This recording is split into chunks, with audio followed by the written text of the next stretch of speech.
Fala pessoal, nos episódios anteriores a gente falou de tipografia e cor. O assunto agora é espaço, e junto com ele ritmo e grid, ou grade. Espaço é um dos recursos mais poderosos do design e dos mais subestimados. Muita gente acha que deixar espaço em branco é desperdício, e na verdade é o que faz um layout respirar e o olhar mover-se com naturalidade. Você já conhece o espaço negativo das artes visuais. É o espaço ao redor, entre as formas, que define tanto a composição quanto as próprias formas positivas. No design digital, o princípio é o mesmo. Vocês podem observar dessa aula, que ainda é uma aula de fotografia, né, que eu preparei, que a gente já discutia sobre a importância dos espaços e como o espaço negativo, esse espaço ao redor das temáticas, ele auxilia a contar a história. Então, nem tudo precisa ser totalmente preenchido pelo tema. O espaço negativo ajuda a contar a história e auxilia também na direção do olhar. Observem vocês esse exemplo. Aqui a gente tem todas as informações que vão no footer, no rodapé do nosso site. Mas aqui a gente tem todos os elementos com muito pouco espaço entre eles, que deixa uma sensação mesmo de entulhamento. Uma outra alternativa seria a gente ampliar bastante esses espaços. Observem que o espaço aqui, ele não é um desperdício. O espaço auxilia a criar conjuntos, diferenciar conjuntos e a guiar o olhar de uma forma mais simples e mais direta. Vamos pensar esses dois exemplos. No primeiro, parece um site com muito conteúdo, mas o que acontece é que o olhar não sabe para onde pousar. Tudo compete com tudo e há uma ausência de espaço que cria uma dificuldade de leitura. No segundo exemplo que eu dei para vocês, o conteúdo é o mesmo, mas a diferença é o espaço entre esses elementos. Margens internas que fazem respiro entre as seções. E o layout fica mais leve, mais legível, mais confiável. Esse espaço negativo não é um vazio, é um silêncio, né? E silêncio em design é como na música, é parte da composição. Vale a gente distinguir dois tipos de espaço que você vai usar o tempo todo no projeto. O espaço micro é o espaço interno aos elementos. O padding dentro de um botão, o espaçamento entre linhas de texto, a distância entre ícone e legenda, por exemplo. Deixa eu mostrar aqui para vocês, né? Então, ó, vamos trabalhar com esse botão. Esse botão, pessoal, vocês veem que dentro do botão não tem uma margem interna que separe o ícone da borda do botão. Vamos botar esse espaço. Eu vou colocar 12 nas laterais e 6 em cima e abaixo. Aqui a gente já tem um respiro. E nesse espaçamento interno, que separa o ícone do Saiba Mais, da legenda, eu vou colocar 12. Então a gente já melhora bastante a leitura. Vamos comparar? Antes a gente não tinha nenhum espaço nas laterais, em cima e embaixo, nem entre os elementos. Olha a diferença. Bom, a gente também pode falar desse espaço micro, assim como a gente já falou na aula sobre tipografia. Então, olha aqui, o espaçamento entre as linhas. Vamos alterar esse espaçamento aqui e vamos trabalhar com um espaçamento entre linhas de 160%. Aqui também 160%. O espaçamento entre linhas do subtítulo, vamos colocar 140%, e o espaçamento entre linhas desse título maior, vamos colocar 120%. Aqui a gente também pode fazer esse espaçamento entre as letras.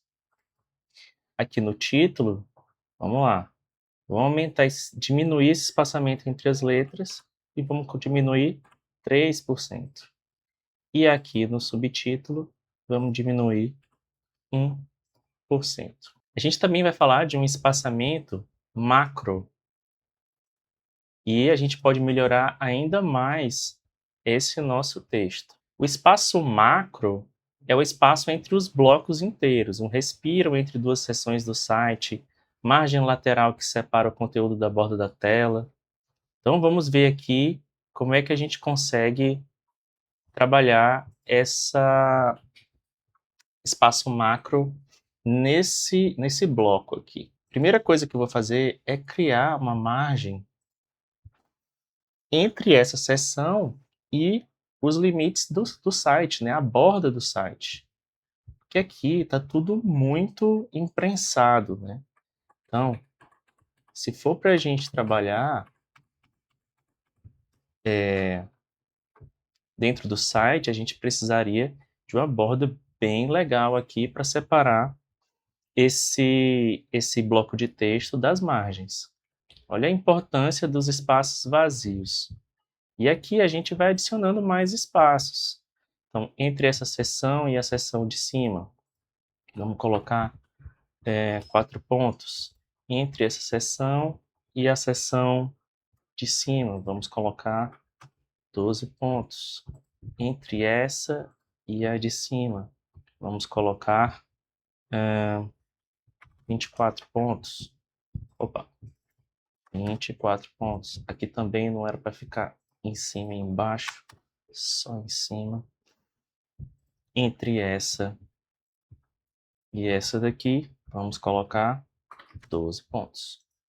Então, ó, vejam como a gente consegue, trabalhando com o espaço, criar hierarquia, facilitar a leitura, dar mais respiro, dar mais clareza para o nosso observador. Outro princípio importante: o espaço é frequentemente mais eficaz do que linhas ou cores para separar grupos de informação.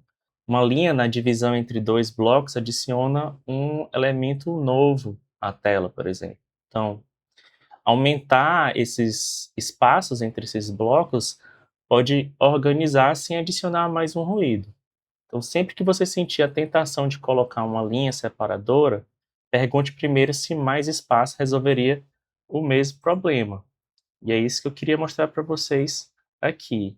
Essa é uma versão com essas linhas separadoras, mas será que elas são necessárias? Será que a gente não pode simplesmente confiar nos espaços entre essas seções?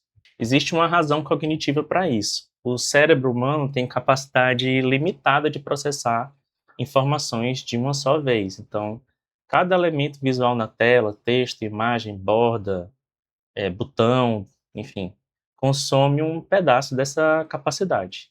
Quando a tela está cheia, o usuário gasta energia mental só para entender o que está vendo, antes mesmo de começar a usar o que está lá.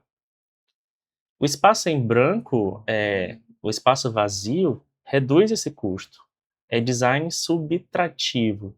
Se um elemento não contribui para o uso, ele deve ser removido, porque cada elemento extra compete com o que realmente importa. Quando alguém abre uma página, o olhar não lê de cima para baixo de forma linear. Ele varre, busca pontos de entrada, âncoras visuais e aí ele vai aprofundando. Em sites ocidentais, o padrão mais comum é chamado padrão em F. O olhar começa no topo, à esquerda, varre horizontalmente e desce um pouco, varre de novo, mas dessa vez menos. E depois cai para a lateral esquerda. Tem uma explicação direta para o design. Coloque o que é mais importante no topo e à esquerda. Título, chamadas, informações-chave. Isso você pode ver aqui no site da licenciatura que a gente está planejando. O olhar começa no topo à esquerda, corre para a direita, e aqui ele vê o menu, e vai descendo aqui para o inferior esquerdo. Então aqui ele encontra o título do curso e vai começar a percorrer o conteúdo do site. Então a gente pode aproveitar essa oportunidade para falar sobre ritmo visual. Ritmo visual é o que guia esse percurso, e ele é criado pela repetição de elementos, cards com o mesmo tamanho, seções que alternam fundo claro e escuro, títulos que reaparecem com o mesmo estilo. Essa repetição cria expectativa no leitor. Ele aprende o padrão do site e navega com mais facilidade. Vamos ver aqui o nosso projeto. Vocês vão ver que existem uma série de elementos que eles se repetem. Então, os espaços, os padrões de tipografia, os padrões de caixa, a forma como a gente alterna entre planos de fundos claros, planos de fundos escuros. Tudo isso vai criando uma expectativa e um padrão visual que o observador vai aprendendo e que vai tornando mais fácil a leitura dele do nosso site. Vejam que aqui a gente trabalha com cores de acento padronizadas, cores de plano de fundo padronizado. Isso o observador aprende e auxilia bastante ele.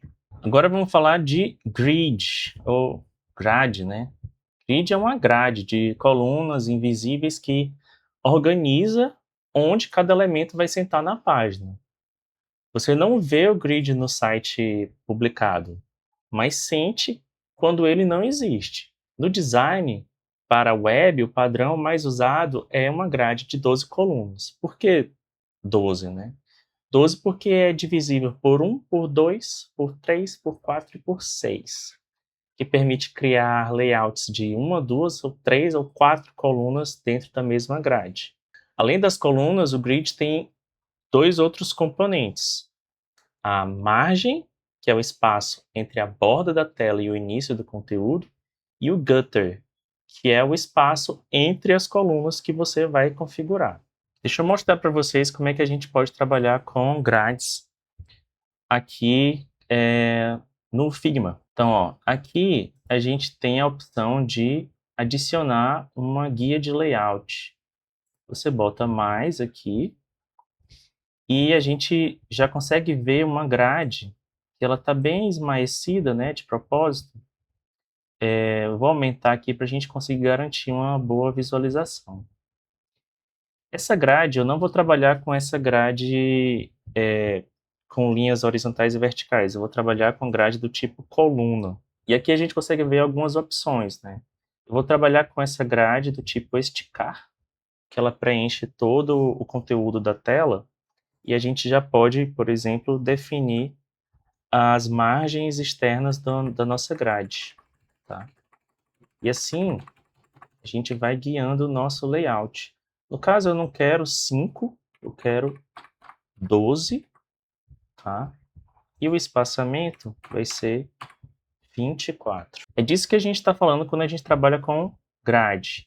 Vejam que aqui a gente já pode orientar todo o nosso layout a partir dessas grades. Então vejam que com esse tipo de grade eu conseguiria dividir os conteúdos dentro do site com uma coluna, 2 colunas, 3 colunas ou 4 colunas. Nesse caso aqui, a gente está trabalhando com 4 colunas. Tenham em mente que a grade ela não vai ser visível para o observador do site. E você pode sempre ligar e desligar aqui para ter ela como uma orientação.